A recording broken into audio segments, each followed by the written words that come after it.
Hello, it's Lucy here. Thank you for joining me again for another episode of the Rare Disease Podcast. I think we've had some really amazing guests and chats this season, and I'm glad to have you back again because the interview you're about to hear is really unique and really important. So, I wonder, have you ever heard of CDG? Do you know anyone who's ever had an organ transplant? So, CDG is a rare condition, as you might expect from this podcast. But it's a rare condition that is actually sort of an umbrella term for a lot of different conditions they're complex, they're genetic, they cause different problems with metabolism and can affect all parts of the body, including the brain. CDG stands for Congenital Disorders of Glycosylation. I will let the scientists listening remember for themselves what glycosylation is. And that's not just because I'm trying to dodge the question, I promise. No, I do know. Because of the way that glycosylation is affected, it means that in CDG, the organ, the liver, is particularly affected and can become damaged and cause to liver failure. And so today I'll be speaking to Elle Daniel, who I had the pleasure of meeting earlier this year. And despite being a pretty tense time in her and her family's life, has been so generous to come on to the podcast to talk to us. Elle is actually waiting to be the donor of some of her liver to her daughter, who is 19 months old, and she has a very rare version of a rare condition, which is CDG. And so Elle's going to talk to us about what is expected, what has got her here and her family, and we're going to have a discussion about the sort of the pros and the cons of advocacy, such an absolutely fundamental part of rare disease activity. Without advocacy, we are all on our own trying to fight the same battle. And some people are going through and experiencing the most unbelievable pressures that one just never dreams that you're going to go through in your life. So without advocacy, we can't have knowledge sharing, we can't have connection, and we can't support each other. So it is really, really important. But there is also another side to advocacy. Advocacy can take over. It can become a distraction. It can be a way that people who already have a lot on their plate have to do more because the services and the professions that should be doing those activities don't have to, while other people do it for free. So there's a balance. And so I think this is a really interesting conversation to listen to and to hear from someone who is absolutely in the middle of one of the most important parts of their rare disease journey is a complete privilege. So thank you so much to Elle and her family for everything that they are taking on. And check out Go Rare, which is an umbrella group that is seeking to dissolve the boundary between common and rare, to make rare a publicly recognised social justice issue, not just in the UK, but globally. And anyone who knows this podcast knows that I am totally behind. We need to rise rare up as a social and health inequality so that we can start tackling the challenges that people face and intersectionality with other social and health inequalities, head on, out in the open, transparently. Otherwise, we'll only make improvements on a small case by case situation, disease by disease situation, demographic by demographic. Whereas we really need to be bringing this out into the open along with other health and social inequalities.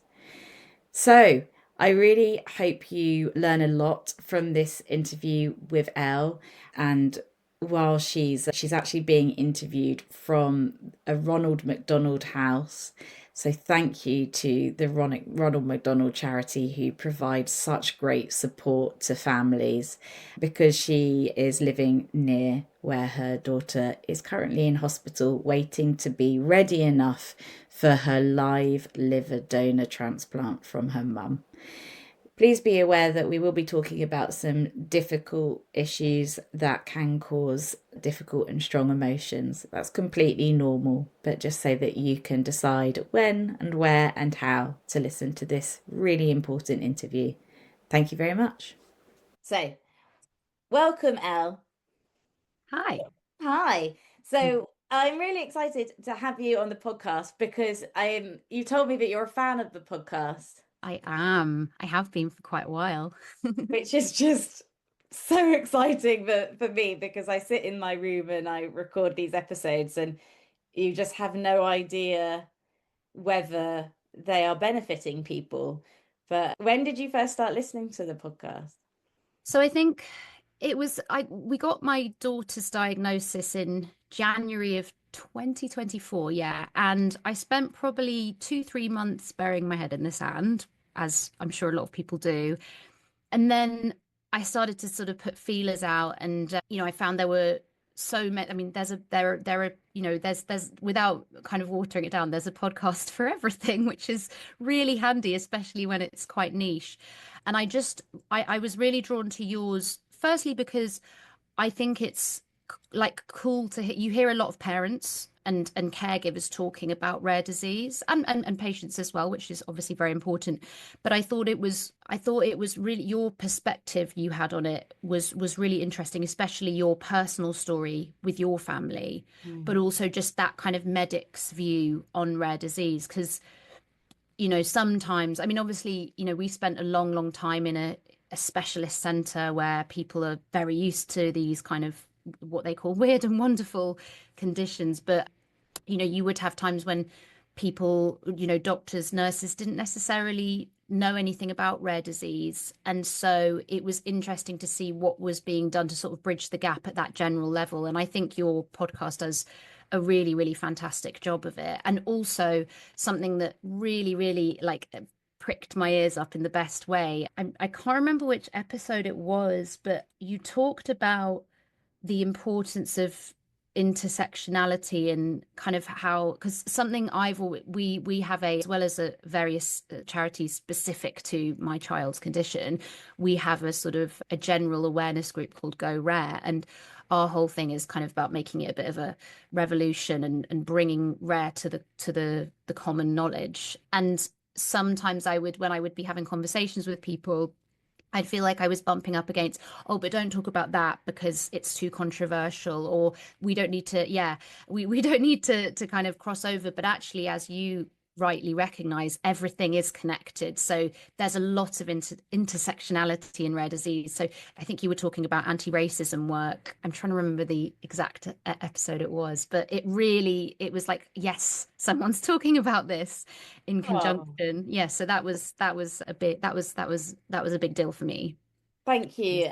I think that, that, I mean, that is just really great to hear. And just also to know that that through what Medics Rare Disease does, we could provide something beneficial to someone who is going through that taking in of the news that their child has a rare condition, and that you bury your head, but then that we're potentially something that can provide a bit of hope. And I think that we do try to almost bring the specialist level of knowledge and the general healthcare system and society Mm, together. And within that gap, the people who really suffer are the patients and families. They fall down that gap mm, because there's no one to sort of explain that, okay, there's this, that yes, we have been a leader in rare disease and genetics in the UK, but by the way, that kind of exists in pockets. yeah. And we can go into I've got some questions around that for later on. But thank you for being a fan of the podcast. And it was really lovely to meet yourself and your husband at the Westminster Parliamentary event. Mm-hmm. And when we met, you were actually anticipating a big event for you and your family. So rather than me putting it in my words, where were you at and what's happening now? So we met, it was February because it tied in with Rare Disease Day. And the month prior, my daughter, so she has a rare metabolic condition called, her particular type is called PMM2 CDG. The general type is CDG, which is basically congenital disorders of glycosylation. So it affects the kind of the metabolizing, I still probably won't get this right, but I'm trying to say it in really simple terms, basically how sugars and proteins attach, and it affects the whole body. Like, I don't want to generalize here, but like a lot of metabolic conditions, the liver really gets hit hard because of it's such a big pathway for glycosylation in her case. And she is already rare, but she is rare within her condition, in that her liver sort of derangement was so advanced, even from really young, that she needs a liver transplant. And so in January of this year, it had just been recommended. So I had then, as soon as they recommended it, I decided that I wanted to go, or I wanted us as a family to go down the living donor route.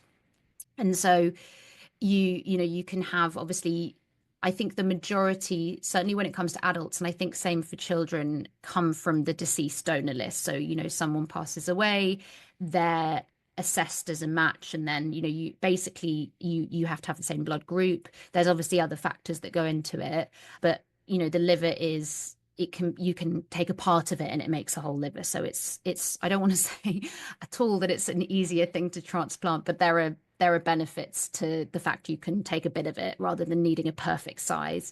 Anyway, I had a feeling that because she's sort of chronic failure as opposed to acute, that she was going to be on that list for a very, very long time. And her instability was meaning that it was going to be very, very hard for us to spend any kind of stint of time at home.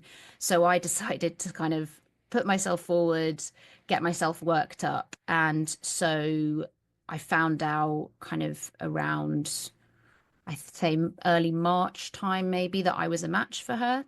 And we missed one date just because she wasn't tip-top condition, and they decided it wasn't worth any extra risks. It's already a really risky procedure.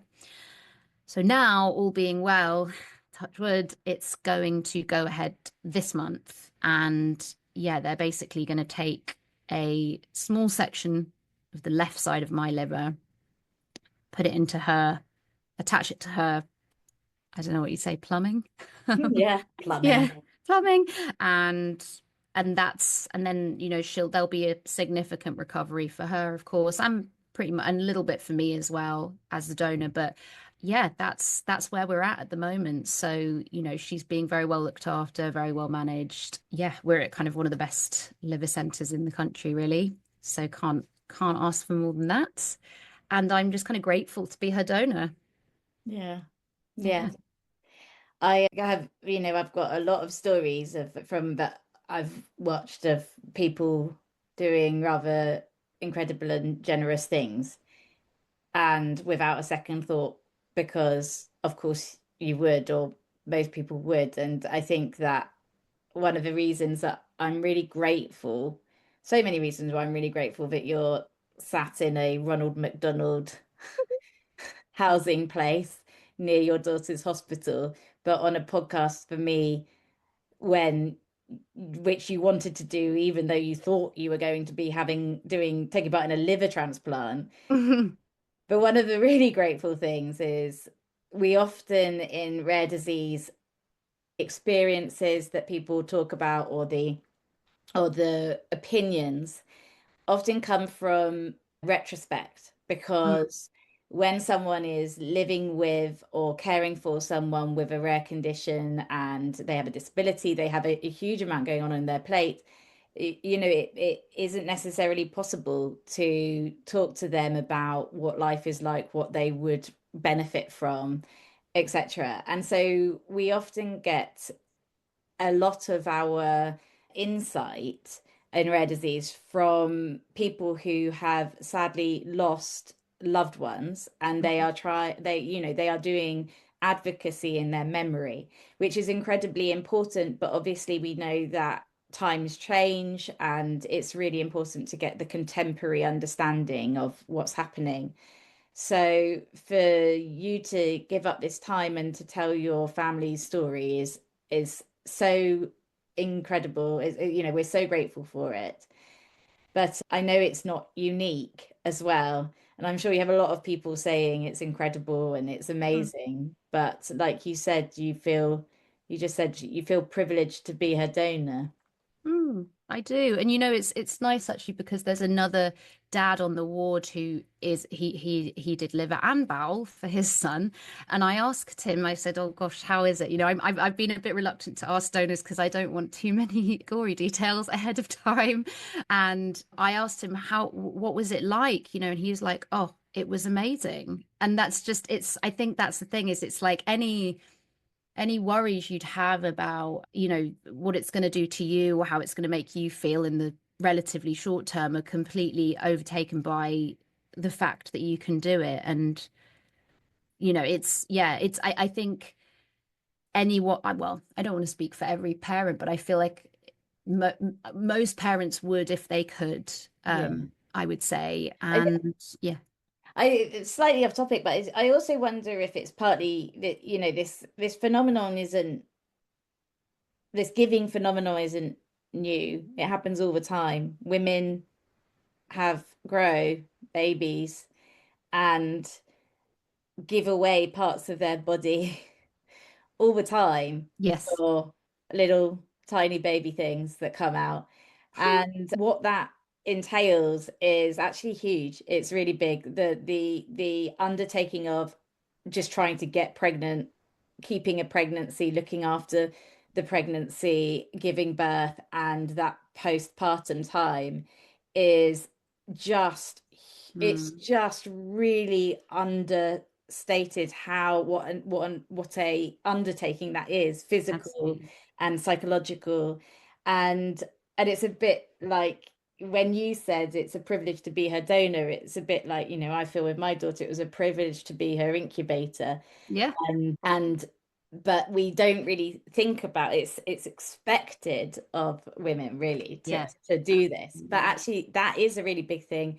And I think any person who is going to take on the the sort of amazing, well, the rewarding but challenging adventure of having a child, Mm. I can understand that for you, the mindset might be, well, you've already done all of that. Why would you stop here? But Yeah, yeah, yeah, yeah.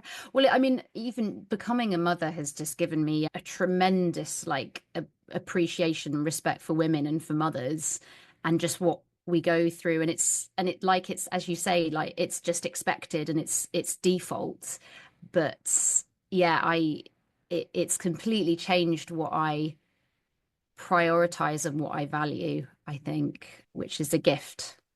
so if you don't mind me taking you back a bit in time, when your daughter was born, what's led up to this point that means she's now, you're now in this position of her needing a liver transplant? So she was born kind of normally no concerns. We were discharged the next day. They were like, oh, she's got, skinny legs and a little chin. These are nothing to do with her. Well, the skinny legs might be, but, they just did all the like poking and prodding that they always do. And after maybe, yeah, I think after 2 weeks, she hadn't regained her birth weight, which is obviously but it happens. It's not that rare for that to happen. And I've known many friends, kids not put on weight, and it's just been a feeding issue. So she was put on a tube feeding regimen, and she started to gain weight, but it was going into just certain places. So particularly her belly was getting really big. And I was like, that's not right. So we went into hospital again. She had an abdominal ultrasound and it showed that she had tons and tons of fluid in her belly in like the third the interspaces, if you like. And then they also noted her liver didn't look right even then. And she was very, very young at this point. I think she's about 8 weeks old now. And her kidneys also looked a little bit funny. As it would happen, the way her kidneys appear on a scan is just to do with how she formed in the womb. It's not, they're not particularly dysfunctional. It's just how they are. But her liver was very dysfunctional already. She also had a pericardial effusion, which was terrifying. That was a lot. She was then taken to Gosh. They had to drain her chest, obviously, because they couldn't leave fluid there. And then it took about, I have to say, it only took about 3 weeks to get the diagnosis. However, because her condition it's an autosomal recessive gene, so both me and my husband carry it, because of that, it probably made it easier to catch early, because obviously I say obviously, it's a privilege that we've got all these great testing things. And I know not every country has this, but we had the rapid trio basically. So 3 weeks later, we had a diagnosis, and it was a funny one because obviously they treated all the acute things. It didn't really change any of her management in that moment. But then I think she got RSV, which is nasty for any child. And she was still only about 3 months old at this point and tiny, very, very under the weight she needed to be at that age. And we got stuck in our local for a long time. She was on a lot of breathing supports. And because it was winter and she really needed to be somewhere a bit more, she needed to go back to Gosh, but because of the pressure on beds at that time of year, it took a very long time. However, we did eventually get back, and she was then there for a year. Yeah, 5 months of that she was put onto TPN because her kind of feeding was so difficult. It's still not easy. She's actually been put back on TPN now pre-transplant just to keep everything as stable as possible. But I think that probably didn't help her liver. But, I don't think it caused her to need a transplant. I think possibly did it bring it a bit earlier, maybe. But, whilst it's a scary thing, there are huge, huge benefits to her having a transplant at this age. Yeah. And so, it's just, that's the way it's gone. She's 19 months old, and we've spent most of that time in hospital, which is crazy, really. But it's, everyone always says, well, it's where she needs to be. And it is. Like, having her at home when she's well is a dream. And it's made me so appreciative of the simple things. However, as any parent will know, when you've got a complex child at home and you can see they're just slightly going off, it's terrifying. You want a monitor, you want bloods, you want all of that. So, it's just the way it goes. I guess, it's fortunate she's our first. We've got family in London. We've got a good support system, which is very fortunate.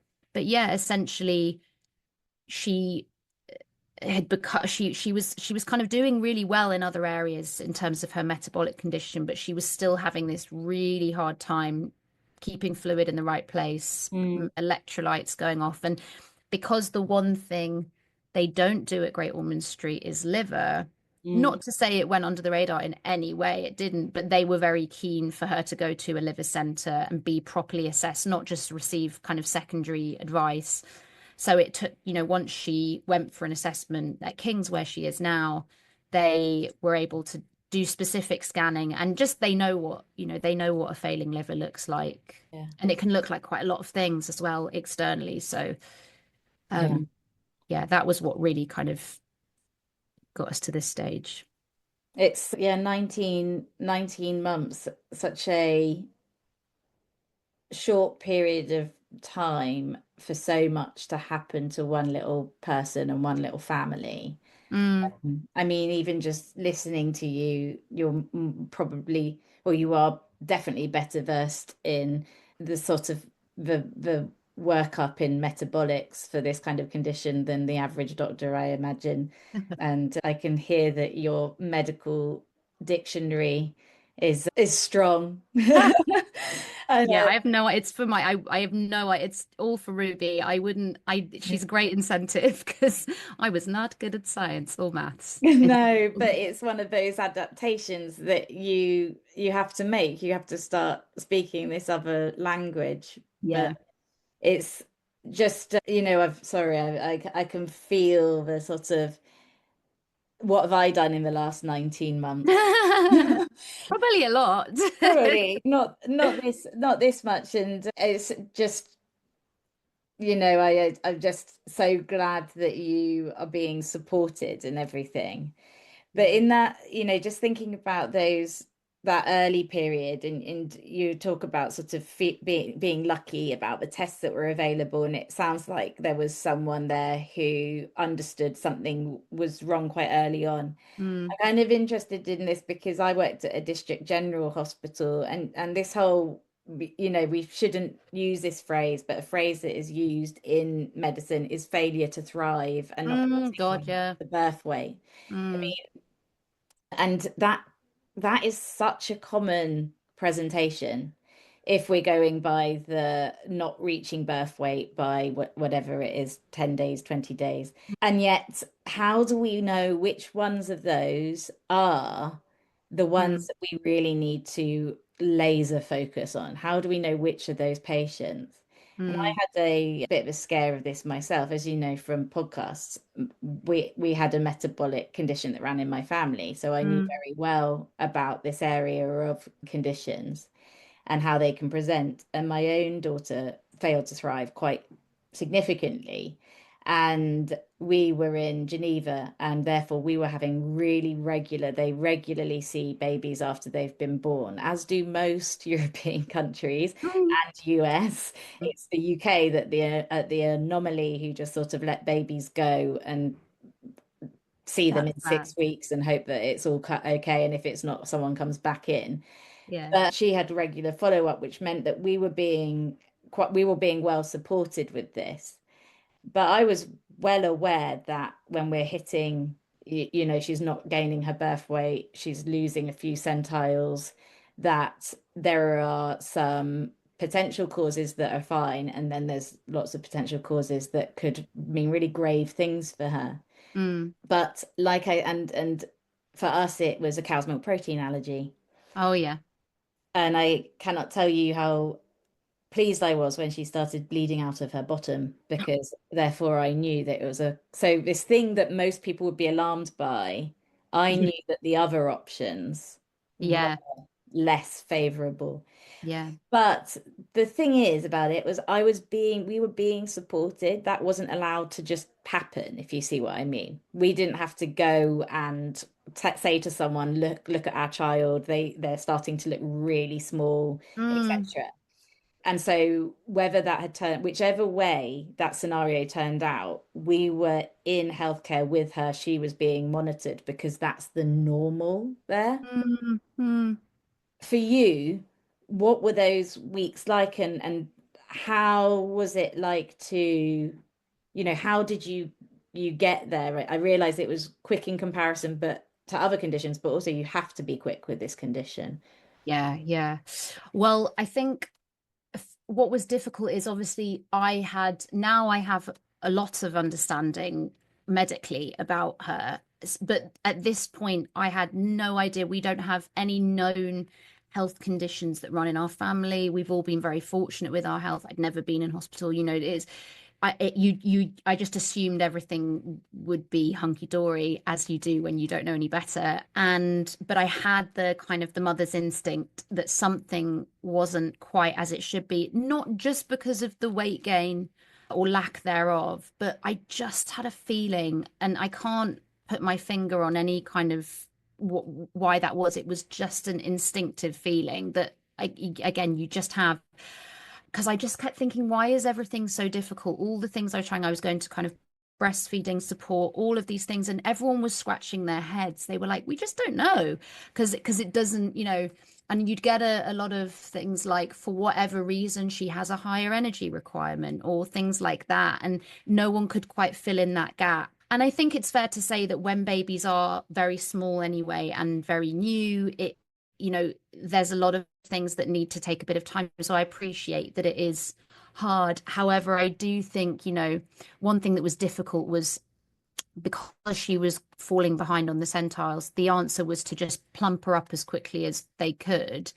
And because of her condition, she had these fluid shifts. So we were feeding her these what would have been for her very high volumes of, high calorie formula.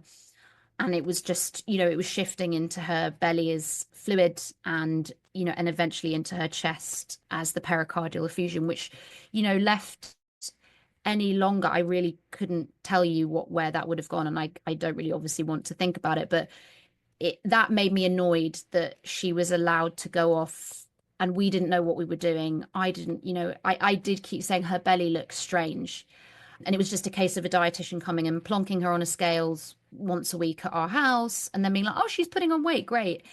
It's difficult because weight gain obviously is for babies, it's such a marker of thriving, as they say, but also no one was looking at the composition of her body. And I actually even took her to like a cranial osteopath and they were like, yeah, there's something up here, and that's someone who's not necessarily involved in neonatal care. But yeah, Yeah, it was.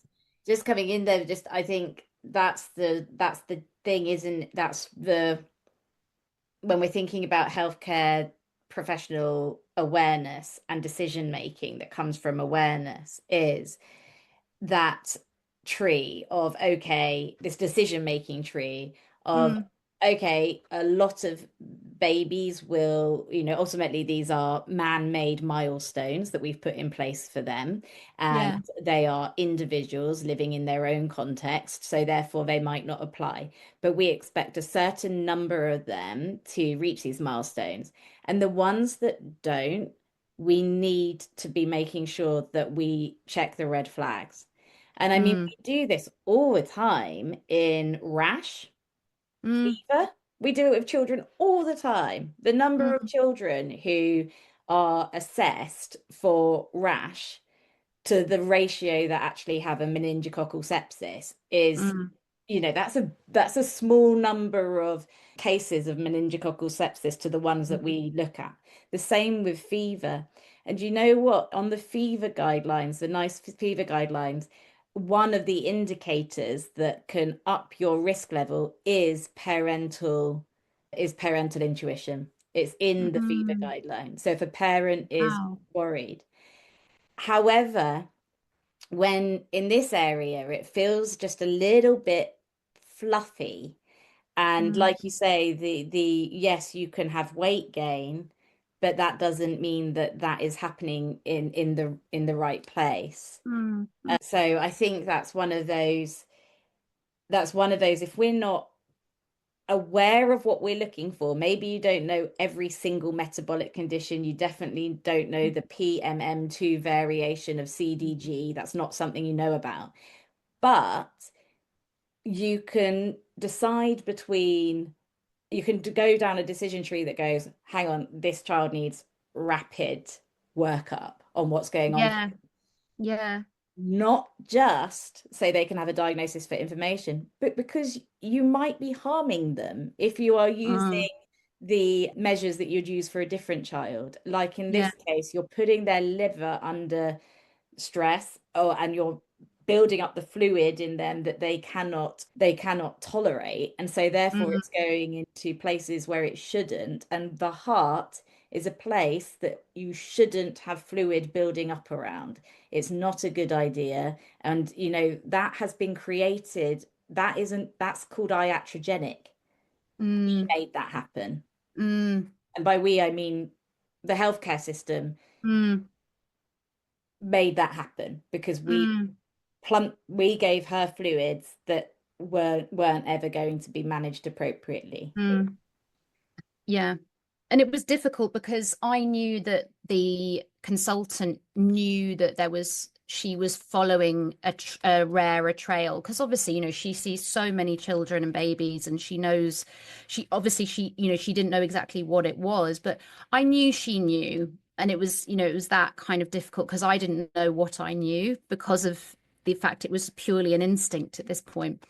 But what was kind of difficult is when we then got stepped back down to that hospital and the diagnosis had been made, and she then said, oh, well, sorry, we just, that's what we always follow, the tube feeding, and obviously it wasn't right for her. And that's a bit hard to hear after everything, because I could have I know I kept saying every time we went for a checkup, I was like, she's vomiting a lot.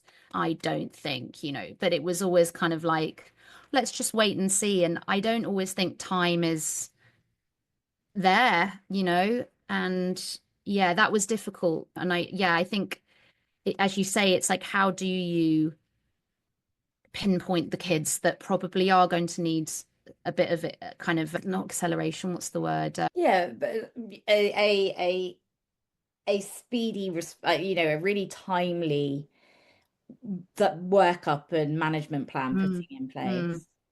mm. And I'm interested in this really because we're not represent, but we're here to help medical professionals and to shape a medical profession that can provide timely diagnosis and Mm, excellent care. And it kind of goes to show that you can get a timely diagnosis if you are, in certain circumstances, and it's a certain condition, all of these things. But that doesn't necessarily translate into excellent care. mm, But partly that's not down to the healthcare professionals. We have to be open and honest about what's available in other countries as an absolute standard mm-hmm. versus the UK.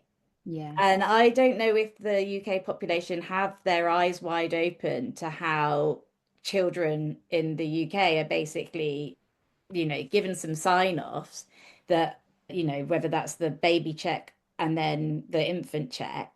I think the difference between our stories here is that, my daughter was being seen by a pediatrician who sees babies all the time. They could really respond quickly, but also that she would already be in care. But so would she, Mm, whether she had a problem with her metabolism or not. All mm, children have pediatric care throughout their life, and that mm. is standard in most countries that have our GDP. And I Yeah. don't know if people know that in the UK, No, that I agree. I agree. I don't think they do. you're basically, you get a baby check, which is going to be the best that it can be at that time, but babies do take time to unfold and show themselves. Yeah. And you can only go on what you can see. And if the next one's in a few weeks with a completely different doctor and or someone else, and they don't have any, conversation between them, and Mm, there's no Sure Start centers, there's no health visitors, there's no community nurses, mm, then really these children are being left with the assumption that you started with, which is everything would be hunky-dory. mm-hmm, My goodness, I would love it if everything was hunky-dory, but it's not. We know it's not. We know mm, that these conditions exist, but also we shouldn't, it shouldn't, it's not just down to the healthcare professionals. These services have to be in place mm-hmm. in order for not, it's not just the diagnostic test, but the care afterwards. And having people who are experienced in care for that Yeah. child.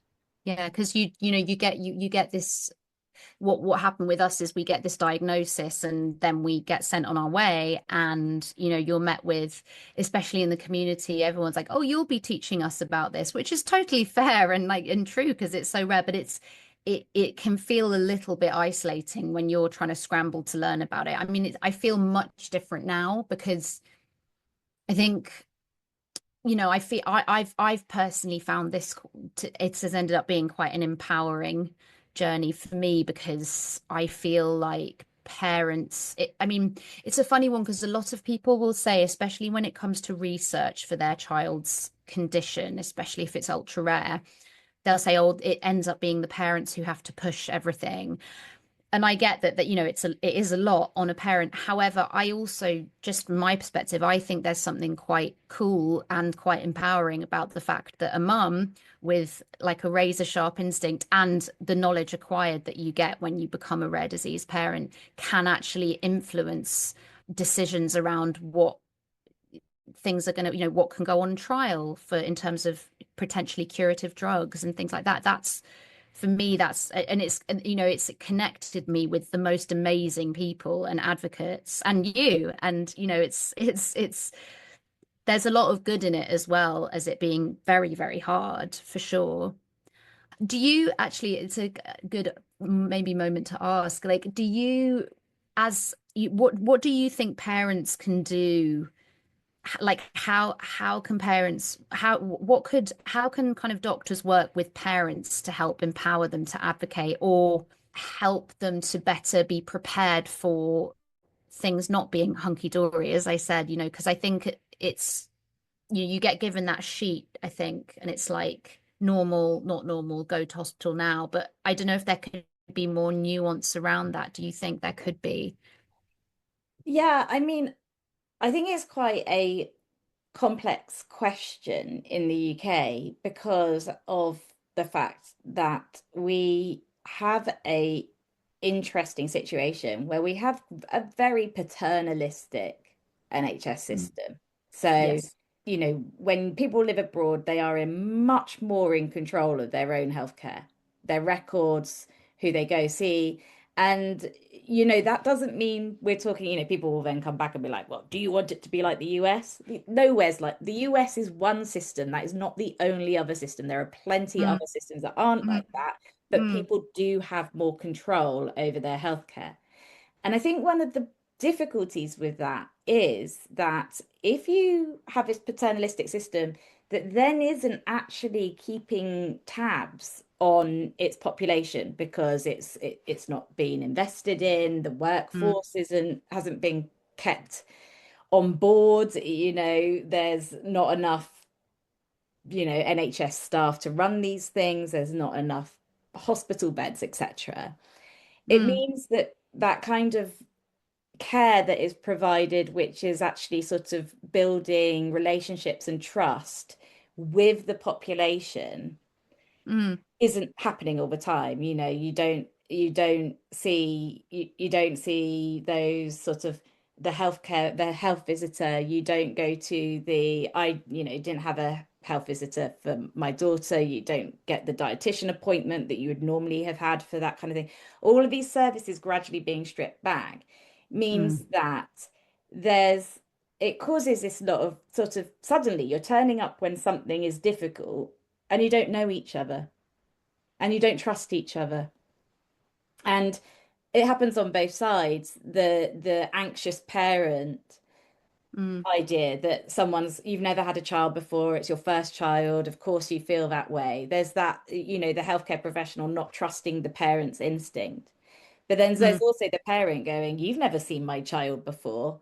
You don't mm, know them. And now you don't seem to be listening to me. So then you lose the trust on that side as well. And then on top of that, and I just don't think there's any better example of this than vaccinations. mm, You cannot, the reason that there's a mistrust is because people who never hear from their healthcare system don't really have the support that they need to stay healthy on a day-to-day basis. They feel quite isolated and uncared for. Suddenly are demanded to bring their baby in and have this jab. And mm, they're quite right. And if they ask a question, my goodness, they're an anti-vaxxer. But mm. they don't know you. They don't know you. Where have you been there, their baby's whole Yeah. life? So I think, I think that's one of the problems. And then when it's something that's rare, then and the parent might know more, they know you don't know as much. You've then got this really hard problem of a lack of trust on both sides, but also that knowledge that you can't even pretend you know what you're talking about in rare. Mm, I don't know if that's so where what I guess I'm trying to say is starting with building respect and rapport with the parents.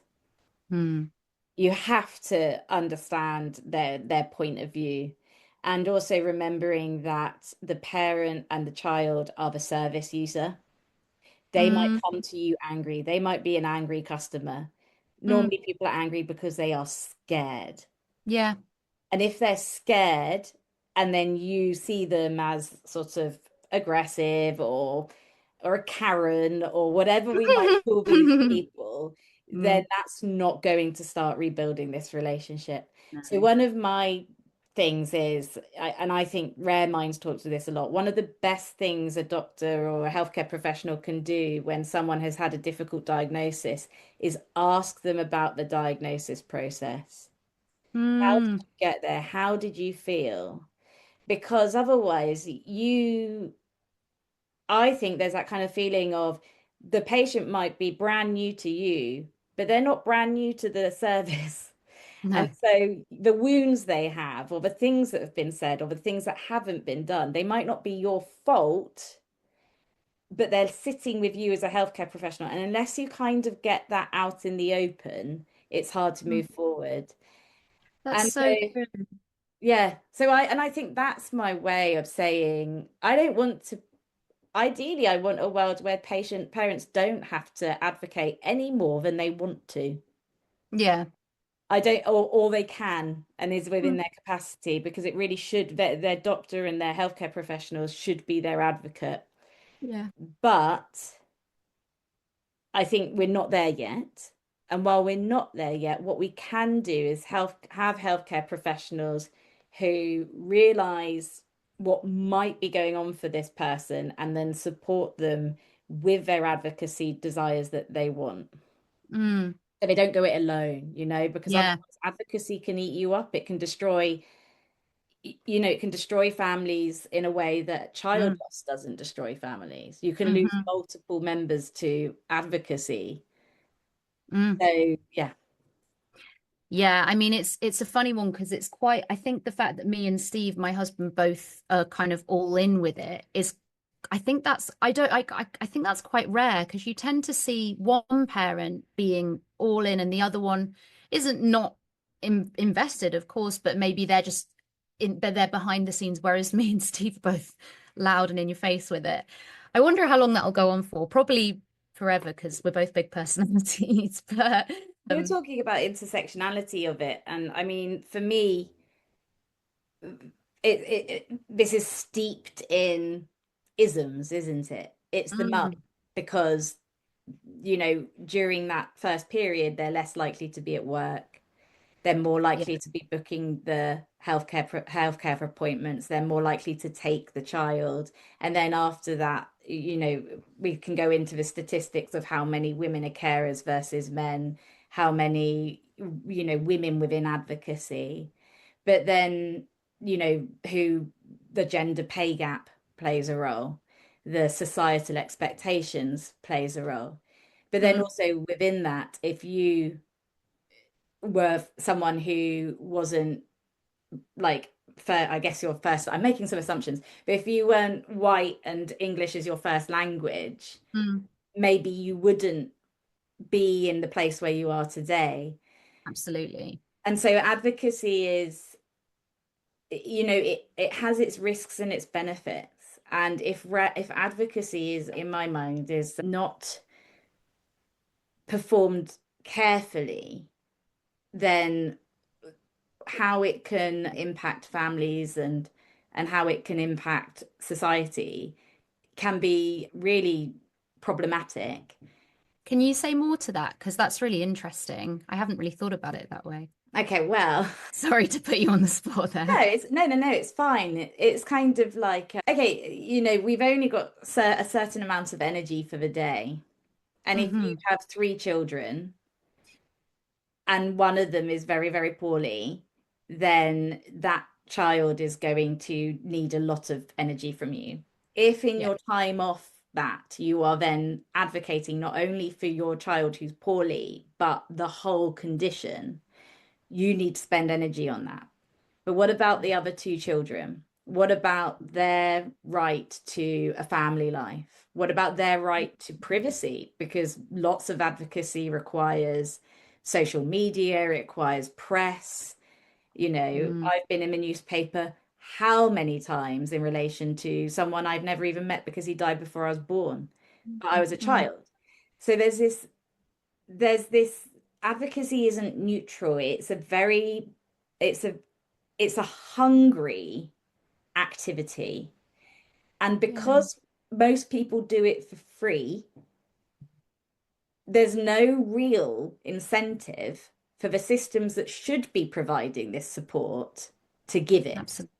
Yeah. And so what I see is advocacy stepping in where you think you shouldn't be doing that because it will give the people who are duty bound to do that and paid by taxes to do that no incentive to do it. And what happens when you can't do it anymore? It's unsustainable. Mm. Then the other piece on how that affects society is, think about the rare disease community in terms of who's leading advocacy. It's not all, but by and large, white women who speak Yep. English, are middle class, and have access to the internet and are able to work from home or aren't doing shift work that means they have to be in a certain place. Mm. And therefore, if their experiences are always the ones that are elevated, that becomes the archetype of rare disease, when actually the true experience of rare disease does not lie in that one group. So then if policy and policy and understanding is always governed or by one particular demographic of people that's quite narrow, then it will not serve the rest of the population. That's so true. Because, yeah, I mean, you've got the way yeah, it's so true. I mean, that's why I think it's so important to speak about intersectionality and why it's, important that's kind of how I found you early on. Because if you do have the privileges of being white, middle class, resourced, English first language, all of that, you've got to use that voice for everybody. You can't just use it for your own experience. And that's why whenever I've kind of in my various groups tried to talk about intersectionality or how, there's crossover between various things, it kind of it's like, no, we're all one unified rare disease family. It's like, yes, but also no. We're not, this is not the same. My daughter has untold privileges already, and she's only 19 months old. Some of them just by the fact that, for any faults, we do have an NHS that can look after, the fact she's been able to spend years, not years because she's not that old yet, but, she's spent such a long time in such specialist centres receiving such top level care. That's not everybody's reality. We live in London. I'm able to look after her full time pretty much. There's loads of things that make this easier for sure. And I always tell people that when they say like, oh, how do you do it? And it's like, well, there's quite a lot that makes it work. I mean, I love that you say that because I think, I get to say that because I'm the child of an advocate. And so I can Mm. say, look, my mum didn't just, and she was lauded, right? Like she literally got a MBE, but so not quite a lord, but those are reserved for people in the military. But it's this kind of, but I know very well that had she not been in the circumstances she was in, that she would never ever have even been able to get that whole thing off the ground. So this is a person has grifted. Oh yeah, she has grifted. She has used her skills. She has been, there's no taking away from the talent, but you have to recognize the privilege on which it was based on, but also the sacrifices that were made, which were her other children. Mm-hmm. And one of my things around this is, you know, other the other children or and by this I kind of mean in a whole world sense. Mm. If we're going to care this deeply about the child with the rare condition, which is really, really important, but where we also have to make sure that that isn't at a sacrifice to other children as well. And 100%. you see this really bizarre phenomenon in the rare disease world that it's either parents are, you kind of get this weird dichotomy of parents being ignored, not believed, etc. They're anxious parents until suddenly they're experts. So you're never in the middle. So basically, when we're learning about rare conditions, when we're providing services, And people will say, I see thousands of children. This is just a few children with a few rare conditions. Why should I concentrate on this? Why should we do that? Why should we provide this medicine? And so you face that at that level. And then suddenly, when someone has a rare condition and they're in the specialist area and within advocacy, the children who don't have the rare conditions now don't matter. It's the Mm. child who does. And they can just take it, And it's this kind of, that's what equity is about. I'm just using my daughter's condition as an example, but I think the fact that, that's not, because sometimes I think, oh, is that an easier route? Because you can't help but compare, right? But then I'm thinking, no, God, can you imagine watching your child and knowing something's not right, but then being shooed away or being given kind of a blanket diagnosis that doesn't actually apply at all to, I mean, one girl in our group, she's an adult, she's nearly 30, and she has the same condition as my daughter. She didn't receive her diagnosis until she was 25, and she wasn't only kind of told to go away, but they diagnosed her with, I believe one of her diagnoses was cerebral palsy. And actually in my daughter's condition, it's a low tone of muscle. So it's completely the wrong thing. It would have wrongly informed the physical therapy she had, all of that stuff. Yeah. One of the things you talked about was over, burnout and familial burnout, Yeah. not just one person's burnout. Yeah. And I think that, that is looking, advocacy can almost be it can be brilliant, but it could also be a unhealthy coping mechanism, for example. And so Yeah. we Oh have to God, yeah. understand that as clinicians in order to take care of our families. Yeah. So talking of advocacy, tell me about Go Rare. Yeah. So when we kind of got her diagnosis, one of the first mums I reached out to of a child with the same condition as my daughter over in the States, we, me, her, and my husband would have like lots of calls. And over time, we were like, will there be more power behind this if we kind of unify rare disease? And there are obviously tons of, well, like tons, there are a good few umbrella organizations for rare disease out there. And I think one thing we thought about was how I am across, I think, a lot of social justice issues and always have been. I consider rare disease to be a social justice issue, and it wasn't one I was aware of before becoming a parent of a child with a rare disease. And I think that is a missed opportunity. I think that, well, we kind of, us who started Go Rare, think that it should be to put to the public, not just to everybody with a rare disease. Yeah, because as you say, we're tired, we're burnt out, and we really need like allies who have got the time and space. It's Yeah, relevant to the whole public. it's absolutely It's relevant. Yeah, absolutely relevant. 2 years ago, you weren't in this space. no, Now you are. yeah, And it's not that every person is going to be as immersed in it as yourself, but that's like suggesting that, nobody needs to know about Rare Cancer Research UK. It's just, and also I think, yeah, it sounds, I'm 100% with whatever you're doing. And I would really, and I think one of the examples of this is how the rare disease community hold on to newborn screening as if it's their thing.